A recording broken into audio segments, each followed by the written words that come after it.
আজকের দিনটা ভাই বোনদের কাছে অনেক বড় একটা দিন। আজকে হচ্ছে রাখি পূর্ণিমা, তাই আমি সকালটা শুরু করছি চা দিয়ে। তাই এই চা খেয়ে চলে এলাম সোজা রাখি পরার জন্য, কারণ রাখি পরে আজকে যেতে হবে কাজে। আর দেখো গরিব মানুষের কাজ না করলে দিন চলে না। আর এইদিকে দেখো বোনেরা রাখি বাঁধার জন্য সবকিছু রেডি করে নিয়েছে। আমি সকাল সকাল সীমন্তকে একটু রাগা করাচ্ছি, কারণ ওর আজকে রাখি পরা চলবে না। আর আজকে সীমন্তর কেন রাখি পরা চলবে না সেটা তোমাদেরকে ভিডিও শেষে বলবো। তাই আমি বেশি লেট না করে বসে পড়লাম রাখি পরার জন্য। রাখি পরার আগে বরণ ডালার কিছু অসম্পূর্ণ কাজ ছিল, সেই অসম্পূর্ণ কাজকে বোন সম্পূর্ণ করে আমাকে আশীর্বাদ করে তারপরে রাখি পরিয়ে। আর এই রাখি পরাবার সময় একটু অসুবিধা হচ্ছিল, কারণ হাতের উপরে রাখিটা বাঁধছিল, তাই বললাম হাতের নিচে একটু করে। তাই এখানে বোনদেরকে কোনো গিফট দিতে পারিনি। বিকেলবেলায় রানীবাঁধ মিনি মার্কেট নিয়ে আসবো, সেখানে কিছু না হয় ওদেরকে গিফট কিনে দেবো। তাই ওখানে রাখি পরে চলে এলাম সোজা রানীবাঁধ কাজে। রানীবাঁধ কাজে এসে সীমন্ত আবার চলে যায় বাজারে। বাজারে গিয়ে ক্যাডবেরি কিনে এনে সবাইকে ক্যাডবেরি দিল। আর আজকে সীমন্তর কেন রাখি পরা চলবে না সে কথাটা হচ্ছে সীমন্তর বাড়িতে মানুষ মারা গেছে।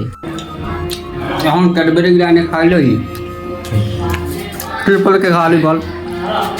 রাখি বন্ধন না, রাখি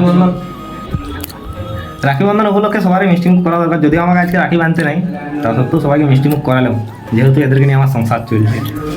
আর আজকে সীমন্তর কেন রাখি পরা চলবে না সে কথাটা কিছুক্ষণ আগে আমি বললাম। তো চলো ভিডিওটা এখানে শেষ করছি। সবাই ভালো থাকবেন, সুস্থ থাকবেন, সুরক্ষিত থাকবেন। টাটা বাই বাই, দেখা হচ্ছে আবারও কোনো একটা নতুন ভিডিওতে।